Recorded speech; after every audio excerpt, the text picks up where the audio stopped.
구약성경 537페이지 되겠습니다. 본문이 깁니다. 제가 천천히 읽을 테니까 잘 따라오십시오. 자, 11절부터입니다. 베델에 한 늙은 선지자가 살더니 그의 아들들이 와서 이날에 하나님의 사람이 베델에서 행한 모든 일을 그에게 말하고 또 그가 왕에게 드린 말씀도 그들이 그들의 아버지에게 말한지라. 그들의 아버지가 그들에게 이르되 그가 어느 길로 갔더냐 하니 그의 아들들이 유다에서부터 온 하나님의 사람의 간 길을 보았습니다. 그가 그의 아들들에게 이르되 나를 위하여 나귀의 안장을 지우라. 그들이 나귀의 안장을 지우니 그가 타고 하나님의 사람을 뒤따라 가서 상수리 나무 아래에 앉은 것을 보고 이르되 그대가 유다에서 온 하나님의 사람이냐. 대답하되 그러하다.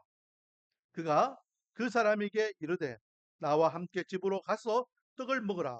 대답하되 나는 그대와 함께 돌아가지도 못하겠고 그대와 함께 들어가지도 못하겠으며 내가 이곳에서 그대와 함께 떡도 먹지 아니하고 물도 마시지 아니하리니 이는 하나님의 말씀에 내게 이르시기를 너가 거기서도 떡도 먹지 말고 물도 마시지 말며 또 내가 오던 길로 되돌아가지도 말라 하셨음이로다.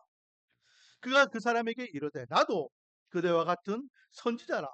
천사가 여호와의 말씀으로 내게 이르시기를 그대를 내 집으로 데리고 돌아가서 그대에게 떡을 먹이고 물을 마시게 하라 하였느니라 하니 이는 그 사람을 속임이라.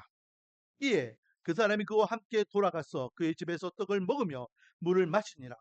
그들이 상 앞에 앉아 있을 때에 여호와의 말씀이 그 사람을 데려온 선지자에게 임하니 그가 유다에서부터 온 하나님의 사람을 향하여 외쳐 이르되 여호와의 말씀에 내가 여호와의 말씀을 어기며 내 하나님 여호와께서 내게 내리신 명령을 지키지 아니하고 돌아와서 아버지가 너더러 떡도 먹지 말고 여호와가 너더러 떡도 먹지 말고 물도 마시지 말라 하신 곳에서 떡을 먹고 물을 마셨으니 내 시체가 내 조상들의 묘실에 들어가지 못하리라 하셨느니라 하니라. 그리고 자기가 데리고 온 선지자가 떡을 먹고 물을 마신 후에 그를 위하여 나귀의 안장을 지우니라. 이에 그 사람이 가더니 사자가 길에서 그를 만나 물어 죽음에 그의 시체가 길에 버림받으니 나귀는 그 곁에 서 있고 사자도 그 시체 곁에 서 있더라. 지나가는 사람들이 길에 버린 시체와 그 시체 곁에 선 사자를 보고 그 늙은 선지자가 사는 성읍에 들어가 말한지라. 그 사람을 길에서 데리고 돌아간 선지자가 듣고 말하되 이는 여호와의 말씀을 어긴 하나님의 사람이로다. 여호와께서 그에게 하신 말씀과 같이 여호와께서 그를 사자에게 넘기심에 사자가 그를 찢어 죽였도다 하고 이에 그의 아들들에게 말하여 이르되 나를 위하여 나귀의 안장을 지우라. 그들이 안장을 지우매 그가 가서 본저 그의 시체가 길에 버림받았고 나귀와 사자는 그 시체 곁에 서 있는데 사자가 시체를 먹지도 아니하였고 나귀를 찢지도 아니하였더라. 늙은 사자가 하나님의 사람의 시체를 들어 나귀에 실어 가지고 돌아와 자기 성읍으로 들어가서 슬피 울며 장사하되 곧 그의 시체를 자기의 묘실에 두고 오라 내 형제여 하며 그를 위하여 슬피 우니라. 그 사람을 장사한 후에 그가 그 아들들에게 말하여 이르되 내가 죽거든 하나님의 사람을 장사한 묘실에 나를 장사하되 내 뼈를 그의 뼈 곁에 두라. 그가 여호와의 말씀으로 베델에 있는 제단을 향하고 또 사마리아 성읍들에 있는 모든 산당을 향하여 외쳐 말한 것이 반드시 이룰 것임이니라. 아멘. 할렐루야. 오늘도 오전 예배 이후에 오후 예배에 주님 앞에 나와 찬양 경배 예배로 영광 돌리는 저와 여러분에게 하나님의 한량없는 은혜와 축복이 가득하기를 주님의 이름으로 축원드립니다. 자, 오늘은요 베델에 살고 있는 늙은 선지자에 관계되는 말씀이죠. 이 말씀을 이해하기 위해서는 지난주 말씀을 우리 기억해야 되겠죠. 지금 북이스라엘 이야기입니다. 북이스라엘. 이스라엘이 남과 북으로 나눠졌죠. 그래서 북이스라엘은 여로보암, 남이스라엘은 르호보암이 각각 왕이 되어서 나라를 다스리고 있습니다. 북이스라엘은 다윗의 후손이 아니죠. 그러니 이 여로보암이 자기의 왕위가 혹시 북이스라엘 사람들이 남유다에 있는 예루살렘으로 제사를 지내러 왕래하다가 보면 마음에 변심이 생겨서 자기를 죽이고 남유다와 함께 나라가 다시 하나가 되지 않을까 염려를 하게 됩니다. 그래서 북쪽에 있는 이스라엘 백성들이 남쪽으로 내려가지 못하도록 방책을 세우죠. 그게 뭐죠?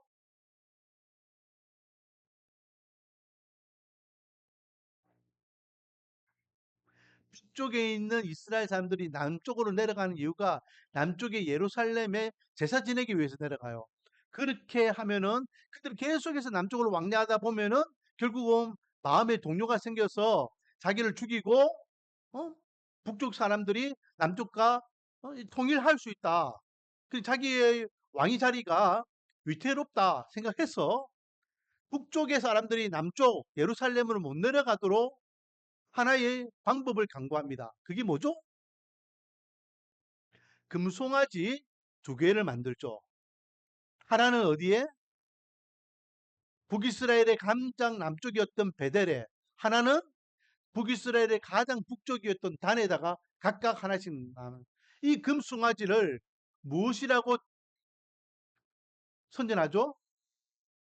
너희를 애굽에서 이끈 하나님이다 라고 하나님이라고 그 송아지를 등극시킵니다. 그리고 레위 족속만 제사장이 될 수 있는 데에 선택받지 못한 일반 사람들을 제사장으로 세우고 절기도 5월 15일이라는 이스라엘 절기와 비슷하게 그렇게 해서 자기 나름대로 진짜 종교를 만든 거예요. 그렇게 해서 이스라엘 백성들이 남쪽으로 내려오지 못하도록 막아버려요. 하나님께서 보실 때 좋았을까요? 싫었을까요? 싫었죠. 그러니 북이스라엘도 그래도 하나님의 나라고 하나님의 백성이기 때문에 하나님께서는 하나님께서 싫어하시는 내색을 하셔요. 그래서 남유다에서 하나님께서는 북쪽 베델로 한 사람을 보냅니다. 누구를 보내죠?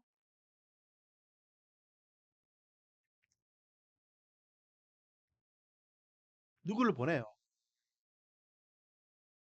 이름 모를 하나님의 사람을 보내죠. 그래서 하나님의 사람을 보내서 그가 마침 베델에 도착했는데 여로보암이 거기서 제사 지내고 있는 거예요. 그래서 그가 어, 제단을 향하여 외칩니다. 어, 이 제단에 제사장들을 이렇게 죽임이 당할 것이고 그 제사장들이 뼈를 갈아가지고 뿌리게 될 것이다. 언제? 요시아 때에 약 300년 후에 일어날 예언을 선포합니다. 그러니 이 저주스러운 저주와 같은 소리를 여로보암이 옆에서 들으니까 기분이 좋을까요? 안 좋을까요? 안 좋죠. 그래서 어떻게 합니까? 저놈 잡아라! 저놈이 감히 이 나라를 저주하고 있어. 저놈 잡아라! 그러면서 손을 빡 펼치면서 손가락질을 하니까 어떻게 됐어요? 와, 지난주 설교를 다시 사는 느낌인데? 어, 손이 바로 말라버리죠, 손이. 손이 발로 말라. 그래서 지금 이 예언이 300년 후에 이루어질지 안 이루어질지를 하나님께서 증표로 보여주는 게 지금 제사 지내고 있는 그 제단이 둘로 쪼개지고 저놈 잡아라라고 외쳤던 여로보암의 손이 말라 비틀어지는데 하나님께서 하나님의 그 여로보암이 하나님의 사람에게 내 손을 위하여 좀 기도해 달라 하나님께 기도해 달라 그러니 하나님의 사람이 여로보암의 손을 위하여 기도하니까 하나님께서 그 즉시 낫게 해주셔요. 재단도 두 조각으로 갈라지게 되고 그러니 이 하나님의 사람은 하나님께서 보내신 하나님의 사람이 맞는 거예요. 음? 엉덩이 부딪혀가 아파하는 집사님 관심을 가지지 말고 말씀에 좀 집중해 말씀에. 그렇게 해서 이 사람을 야, 보통 사람이 아니구나. 진짜 하나님이 보내신 사람이구나. 여로보암이 알게 됐잖아요. 그렇죠? 두 가지 기적을 눈에서 봤어요. 재단이 갈라지는 것과 자기 팔이 금방 말라 비틀어졌다가 그 사람이 기도하니까 이 사람이 왕을 위하여 뭐 1시간을 기도했을까요? 뭐 한 달을 기도했을까요? 40일 금식 기도를 했을까요? 아니에요. 그냥 순포하는 기도였어요. 하나님 고쳐주세요. 그 즉시 손이 깨끗하게 원상복귀했어요. 그리고 여로보암이 야, 이 사람은 진짜 하나님 보낸 사람이구나. 그리고 두려워하는 마음으로 그를 자기 거처에 초청합니다. 선지자요, 우리 집에 와서 좀 쉬었다 가십시오. 그리고 제가 예물도 드리겠습니다. 그러니 이 사람이 어떻게 하죠? 아, 뭐 이런 거 뭐 괜찮은데 하면서 그 초청을 받았으니까, 왕이 초청했으니까 집에 가가지고 좀 음식도 먹고 쉼도 얻고 또 예물도 주면은 또 이렇게 예물도 또 챙기고 그랬을까요? 물론 모르니까 뭐 대답 못 하시겠죠? 안 했다는 거예요. 안 했다는 거예요. 바로 즉답하면 왕이요, 안 됩니다. 저는 여기에서 물도 마실 수 없고 떡도 먹을 수 없고 왔던 길로 그대로 돌아갈 수도 없습니다. 왜냐하면 하나님께서 그래 하라고 했습니다. 그리고 정중하게 하나님께서 하지 마라 했기 때문에 노하고 돌아가요. 그게 지난주까지 내용이에요. 그런데 이 이야기를 베델에 살고 있는 늙은 선지자의 아들들이 목격을 했어요. 목격을. 와, 아버지, 아버지, 오늘 베델에서 왕이 제사를 지내는데 엄청난 일을 저희들이 봤습니다. 유다에서 하나님의 사람이라는 분이 오셔가지고 제단을 향하여 막 나중에요, 요시아라는 사람이 나타나가지고 이 제단을 어떻게 하겠다고 막 하는데 그것이 진짜 일어날지 안 일어날지를 이야기하면서 제단이 갈라지게 되고 우리 눈앞에서 제단이 갈라지게 되고 왕은 또 그 사람을 잡으라고 손을 내미는데 갑자기 손이 말라 비틀어졌고 또 왕이 주를 위해 기도해 주세요 하니까 또 그 사람이 왕을 위하여 기도하니까 그 손이 깨끗하게 되고 와, 이런 별일이 다 있습니다 하고 흥분해가지고 아버지에게 이 이야기를 했단 말이에요. 그러니까 이 사람은 선지자니까 하나님의 사람이니까 아, 남쪽에서 하나님의 사람이 왔구나. 그 사람을 만나고 싶은 마음이 생겨요. 안 그러셨겠습니까? 어? 우리가 지금 이게 목회를 하고 있는데 다른 지역에서 훌륭한 목사님이 오시면은 만나고 싶잖아요. 같은 동일한 하나님의 사람으로서 위로와 격려가 필요하잖아요. 그래서 아들들에게 야, 빨리 그분 우리 집에 모셔오라. 그러니까 아버지 안 됩니다. 그 사람은요, 왕이 자기 집에 초청해도 노 하고 그냥 했습니다. 그러니 야, 그러면 그 사람 어디로 갔는데 빨리 나귀의 안장을 치워봐. 내가 쫓아가야 되겠다. 그리고 황급히 쫓아가요. 쫓아가다 보니까 상수리 나무 앞에 아래에서 이 하나님의 사람이 쉬고 있는 거예요. 만난 거예요. 그리고 이야기합니다. 당신이 유다에서 온 그 하나님의 사람입니까? 내가 하나님께서 어, 보낸 하나님의 사람 맞다. 잘 됐다, 잘 됐다. 그러면 우리 집에 가가지고 좀 떡도 먹고 이렇게 담소도 나누고 좀 쉬었다가 내려가세요. 그러니 똑같은 이야기를 하죠. 안 됩니다, 안 됩니다. 저는 하나님께서 이곳에서는 떡도 먹지 말고 물도 마시지 말고 왔던 길로 돌아가지도 말라 했습니다. 저는 그럴 수 없습니다. 그러니까 이 하나님의 사람이 뭐라고 합니까? 자, 오늘 본문을 한번 봅시다.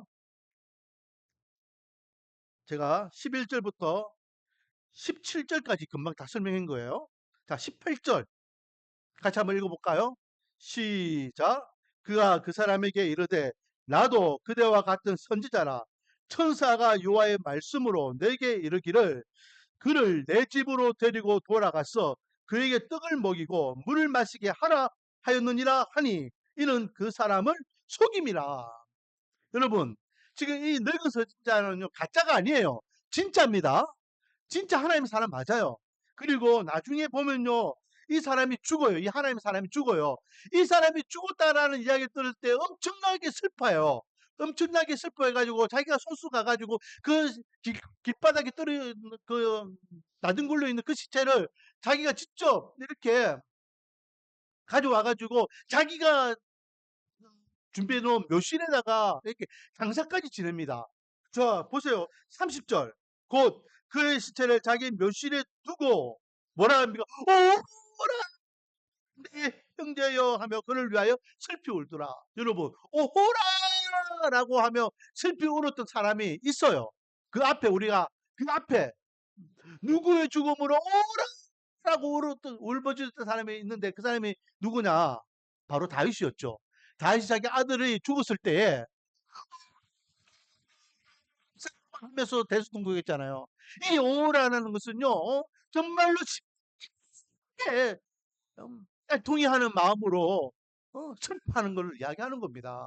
그러니까 지금 이 늙은 선지자는요, 유다에서 온 이 하나님의 사람을 그냥 즉택시하기 위해서 그렇게 한 게 아니에요. 진짜 하나님의 사람으로서 하나님께서 보내신 사람이니까 자기가 진짜 대접하고 싶은 마음으로 그렇게 초청하는 거였고, 그리고 자기가 이 호의를 베푸는 데에 안 됩니다. 하나님께서 그러지 말라 했으니까 어쨌든 자기 집에 모시고 싶은 마음이 들었어. 뭐라고 이야기하죠? 무슨 말씀을, 나도 당신과 똑같은 하나님의 사람인데 어젯밤에 천사가 나타나서 유다에서 온 하나님의 사람이 있다.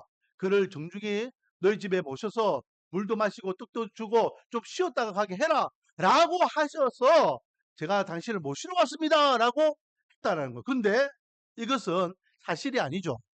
자, 18절 맨 뒤에 보니까 뭐라 되어 있습니까? 이는 그렇게 말하면 그 사람을 뭐 하기 위해서다? 속임이라! 속임이라. 자, 여러분. 여기에서 우리에게 주는 첫 번째 교훈은 뭐냐? 따라하겠습니다. 미혹되지 말자. 미혹되지 말자. 여러분, 지금 이 하나님의 사람은요, 이 늙은 사람은 이 하나님의 사람을 데려오는 것을 그냥 단순하게 자기 집에 데려오기 위한 호의로서 이렇게 속이지만은, 그러나 악한 사람이 아니랬습니다. 우리 주위에는요, 우리를 진짜 미혹하는 존재들이 많아요. 특히 이단들이 그래요, 이단들이. 이단들이 우리를 미혹하는 가장, 가장 기본적인 방법이 뭡니까? 이단들이 우리를 유혹하면서 꼬시는 가장 기본적인 방법이 뭘까요? 말씀을 가지고 해요, 말씀을. 그래서 이렇게 정신을 바짝 차리지 못하면은 뭐라 이야기하면, 와, 나는 이단이라고 생각해서 우리와 다른 말씀을 가지고 이야기하는 줄 알았는데 가보니 우리가 지금 보고 있는 이 성경과 똑같은 성경 말씀을 가지고 똑같이 이야기하네? 똑같이 하나님도 이야기하고 예수님도 이야기하고 천국과 지옥도 이야기하네? 오! 내가 그동안 알고 있던 이단과 그리고 진짜 내가 이단에 들어가서 본 이단과 다르네? 그러면서 자기들이 경험한 이단이 우리와 별반 기존의 교회와 별반 다르지 않다라고 어, 실토하는 이야기를 들어보잖아요. 여러분 이단들이 가서요 성경 공부를 해보세요. 물론 그렇다고 진짜 이단들에 가서 성경 공부하면 안 됩니다. 어? 똑같아요, 똑같아. 별반 다르지 않아요. 똑같이 하나님 이야기하고 예수님 이야기하고 천국의 지옥 이야기하고 하나님의 사람으로서 어떻게 해야 되는지 성경 말씀 우리 갖고 있는 성경 말씀을 가지고 이야기해요. 아니 그들은 더 철저하게 완벽하게 이 딱 조직되게 계산된 것을 가지고 이 구조를 딱 끼워 맞추기 해가지고 우와 이게 이 말씀이 이렇게 해요. 연결되는구나. 그런데 여러분 지금 이 늙은 선지자가 하나님의 사람을 무엇으로 지금 유혹하고 있습니까? 하나님의 말씀이라고 유혹하고 있잖아요. 야, 나도 하나님의 사람으로서 어젯밤에 천사가 나에게 직접 말씀하셨어. 나도 하나님의 말씀을 들었어. 그러면서 이 하나님의 사람을 유혹하고 있는 거예요. 여러분, 얼마나 이 유혹이요. 음, 철두철미하게 우리를 어, 올가미로 음, 잡아내는지 몰라요. 누가 봐도 진짜예요. 제가 아는 어떤 집사님은요, 신천지 가가지고 공부를 몇 좀 하더만은, 우와, 목사님, 제가요, 이때까지 이렇게 성경 공부를 한 적이 없습니다. 우와, 이렇게 말씀을 잘 가르치는 적이 없습니다. 하면서, 탐복을 하는 탐복을. 그러면서 하는 말이, 목사님, 거기서 6개월만 공부하면은, 이 성경 말씀을 다 깨달을 수 있다고 합니다. 하면서 막 이야기하는 거예요. 목사 되기 위해서도 신학 공부를 7년을 하는데, 그는 6개월만 성경 공부하면은 이 성경을 통달한대요. 그 자기가 이때가 봤던 거는 교회에서 배웠던 거는 다 가짜고 거기서 배운 게 진짜라고 막 입에 침을 마르면서 막 그렇게 탐복을 하는 겁니다. 여러분, 절대 그렇지 않습니다. 왜 이단입니까? 끝이 달라요. 처음에는요, 완전 똑같이 보여요. 아니, 가짜가 더 진짜 같다니까요. 가품이 진짜 더 명품처럼 보인다니까요. 근데 나중에 보면은, 나중에 보면은, 가짜는 가짜인 것이 드러나요. 나중에 보면은. 그때는 이미, 발이 깊숙하게 푹 들어갔기 때문에 자기 스스로는 나오고 싶어 나올 수가 없어요. 나올 수가 없어요. 어, 작년까지, 우리 교회 왔다 갔다 했던 내 친구 보세요. 음, 얼마나 거짓말을 많이 합니까? 거짓말을 엄청나게 하면서 계속해서 우리 교회에 와가지고, 그렇게 하잖아요. 근데 이놈이 또 언제부터인가 또 스물스물 또 나한테 또 전화 오기 시작해요. 전화 절대 안 받지, 이제는. 옛날에는 그 용어를 불쌍히 여기가 어릴 적에 친구가 있기 때문에 어쨌든 거기서 빠져나와가지고 같이 신앙생활 하기를 원하는 마음으로 내가, 했는데 이제는 그러니까 문자가 와요. 전화를 안 받으니까. 명구가 그때는 내가 진짜 미안했다. 답장도 안 해요. 이제는 절대 그 친구하고는 제가, 어, 상종도 안 하죠. 왜냐하면 그 친구는 제가 몇 번의 기회를 줬거든요. 근데 너무 깊이 발을 담그고 있기 때문에 못 나와요. 못 나와. 나올 수가 없어요. 자기는 아니라고 막 하지만은 저번에도 몇 번이나 나한테 그랬거든요. 아니라 했거든요. 이단에 그렇게 깊숙이 빠지고 그 다음에 이제 깨닫게 되면은 스스로는 그곳에서 나올 수 없습니다. 진짜 나올 수 있는 방법은 이제는 이단 상담 연구소에 가가지고 전문가 목사님들을 만나는 것밖에 없어요. 그래서 다시, 치유를 받아, 치유. 영적 치유를 받아야 돼요. 영적 치유. 영적 치유를 받는 것도 쉬운 일이 아니에요. 이게, 어, 이단 삼담 그 연구소 목사님들의 이야기를 들어보면요. 얼마나, 어, 힘들게 거기에 빠져있던 그 잘못되어 있는 신앙관을 이렇게 고치기 위해서 고생하는지 몰라요. 음, 엄청나게. 자, 그렇게 해서 이 하나님의 사람이 미혹을 당해가지고 하나님이 사람이라고, 자기도 똑같은 하나님의 선지자라고 자기가 하나님의 말씀을 듣고 지금 나를 초청하러 왔다고 하니까 따지도 묻지도 않고 그냥 그 늙은 선지자 집에 쫓아갑니다. 따라갑니다. 따라가서 그 집에 딱 들어가가지고 이게 상을 차려놓고 이제 떡을 먹고 이렇게 하는데 어떤 일이 일어나느냐? 20절 20절 같이 한번 읽어보겠습니다. 시작. 그들이 상 앞에 앉아 있을 때에,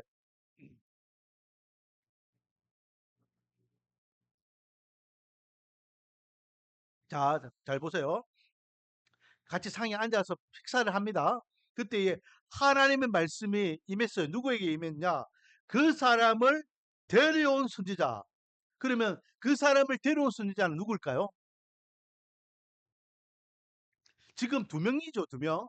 한 명은 유다에서 올라온 선지자, 한 명은 베델에 살고 있는 늙은 선지자. 두 명 중에 누구일까요? 이건 50대 50이잖아요. 지금 밥 먹고 있는데 하나님의 말씀이 한 명에게 지금 임했어요. 어떤 선지자에게 임했을까요?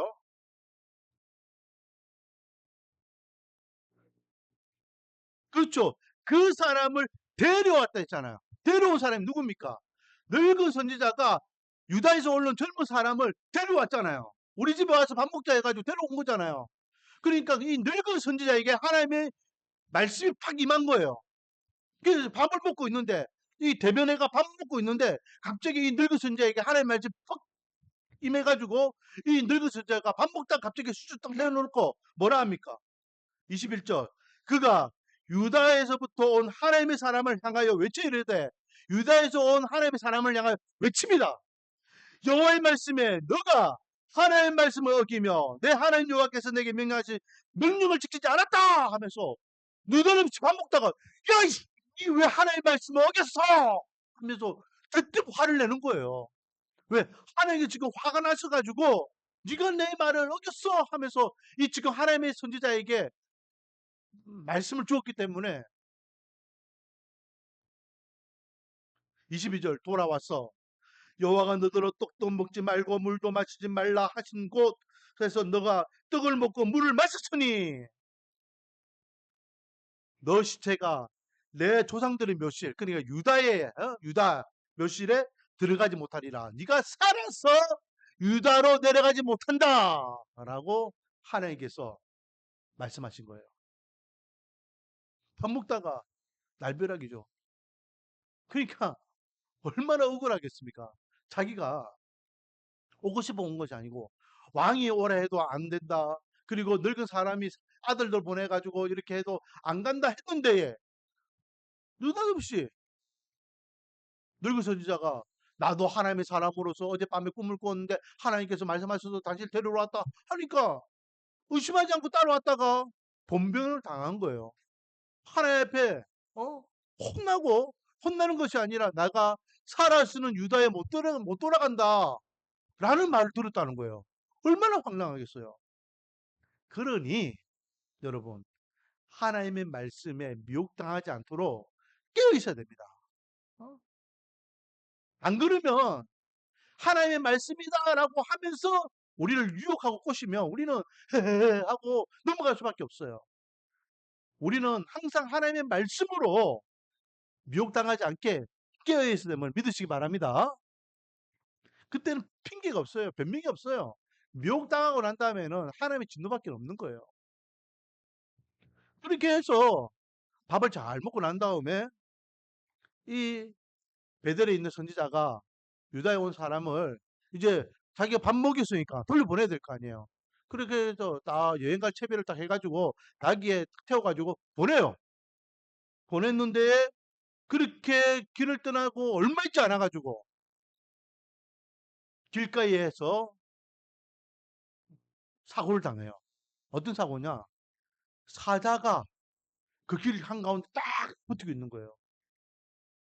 여러분, 사자는요, 언제 동물을 해칠까요? 언제 동물을 공격할까요? 배고플 때입니다. 사자는요, 배가 부르면은 옆에 수많은 산양이나 소가 있어도요, 기린이나 뭐 이런 것들이 있어도 관심을 안 보여요. 사자의 습성은 배가 고플 때만 사냥을 해요. 배가 부를 때는 한다, 안 한다? 안 해요. 자, 그러면 보세요. 이 사자가 딱 있는데 그 사람을 딱 보자마자 돌진해가 그 사람을 물어 죽여버렸어. 즉사해버렸어요. 자, 그러면 이 사자는 이 사람을 공격한 이유가 1번 배가 고프기 때문이다. 2번 심심하기 때문이다. 뭘까요? 1번이겠죠. 사자의 수성은 그렇다니까요. 배가 고프니까 먹잇감을 향하여서 돌진한 거예요. 그런데 보세요. 24절에 이에 그 사람이 가더니 사자길에서 그를 만나 물어 죽임에 물어 죽였습니다. 그의 시체가 길에 버려진 바 됐다. 물어서 죽었으니까 시체가 땅바닥에 이제 나뒹굴게 됐겠죠? 그런데 재밌는 것은 나귀는 그 사람 곁에 서 있고 사자도 그 시체 곁에 서 있더라. 사자가요, 나귀도 있고 죽은 사람도 있고 시체도 있고 있는데 건드렸다 안 건드렸다? 안 건드렸다. 자, 28절 한번 읽어보겠습니다. 28절 같이 읽어볼게요. 시작. 그가 가서 본즉 그 시체가 길에 버린 바 되었고 나귀와 사자는 그 시체 곁에 서 있는데 사자가 시체도 먹지 아니하고 나귀를 찢지도 아니하였더라. 자, 그러면 이 사자는 배고픈 사자다, 배고픈 사자가 아니다? 배고픈 사자가 아니라 배고픈 사자였으면 사람을 공격했으면은 그 사자 죽은 사람을 뜯어먹든지 아니면 사람을 향하여서 두려운 마음이 있더라면 옆에 있는 낙이라도 잡아먹어야 될 거 아니에요. 그런데 그렇지 않았더라는 거예요.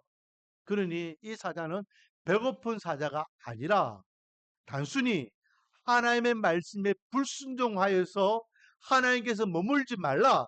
그곳에서 떡을 먹지 말고 물을 마시지 말고 왔던 길로 돌아가지도 말라라고 했던 하나님의 말씀을 어긴 그 대가를 치르기 위한 하나님의 도구로서 하나님께서 보내신 사자라는 거예요. 자, 사람들이 이 늙은 선지자가 있는 성읍으로 마을로 들어가다가 사자가 나귀 옆에서 죽은 사람을 이렇게 찢어서 엎드려 놓은 것을 보고 갑니다. 그리고 마을 사람들에게 이야기합니다. 우와, 우리가 이상한 광경을 봤어. 우리가 이 마을로 들어오는 데에 사자가 사람을 공격했어. 그런데 그 사자는 시체도 가만히 두고 나귀도 손대지 않고 이상해. 이 이야기를 누구도 듣게 되었더라? 늙은 선지자도 듣게 된 거예요. 그 사자의 공격당한 사람이 조금 전에 우리 집에서 식사하고 떠난 하나님의 사람이구나 깨닫고 급하게 자기 아들들에게 나귀 안장 지어라 가지고 쫓아갑니다. 아니나 다를까 금방 읽었던 대로 와 보니까 28절에 그 사람의 시체도 있고 나귀도 있고 시체는 멀쩡하게 서서 가만히 서 있는 것을 보게 됩니다.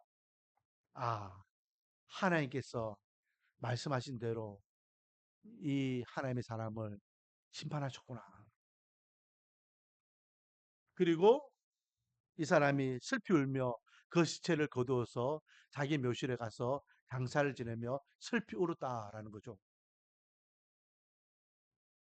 자, 여기에서요, 우리에게 주시는 교훈은 뭘까요? 여러분, 이 하나님의 사람은요, 보통 사람이 아니었잖아요.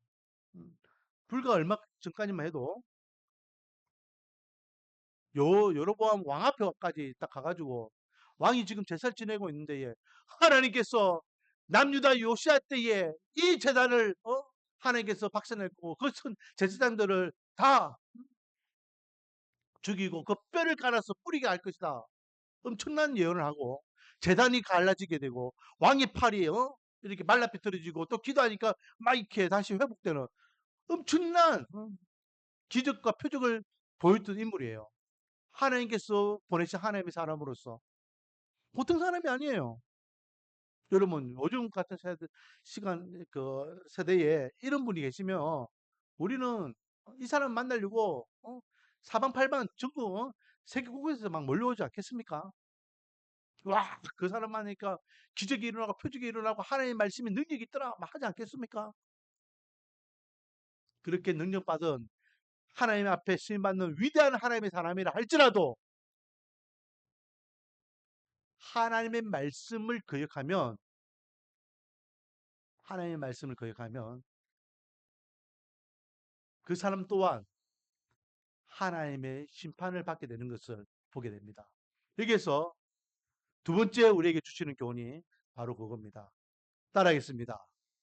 예외는 없다. 예외는 없어요, 여러분. 예외는 없어요. 하나님, 저는요, 그래도 하나님의 말씀을 전하는 사도 아니었습니까? 선지자 아니었습니까? 일꾼 아니었습니까? 전도자 아니었습니까? 목사 아닙니까? 장로 아닙니까? 내가 이 교회를 위하여, 하나님의 나라를 위하여, 내가 집사로서 내가 이렇게 열심히. 아니에요. 여러분, 자꾸만 우리의 의를 드러내려고 하면 안 돼요. 의를 드러내면서 자기가 정당화되고 자기가 혹 실수하고 이런 것들을 자꾸 핑계댈 수 없어요. 하나님의 말씀을 어기는 것은 예외가 없어요. 여러분, 오늘 아침에도 우리가 말씀을 나눴지만 무리바 사건으로 인해서 모세가 가나안 땅에 못 들어간다니까요. 모세가 뭘 잘못했습니까? 모세가 죽을 만큼 뭘 잘못했죠?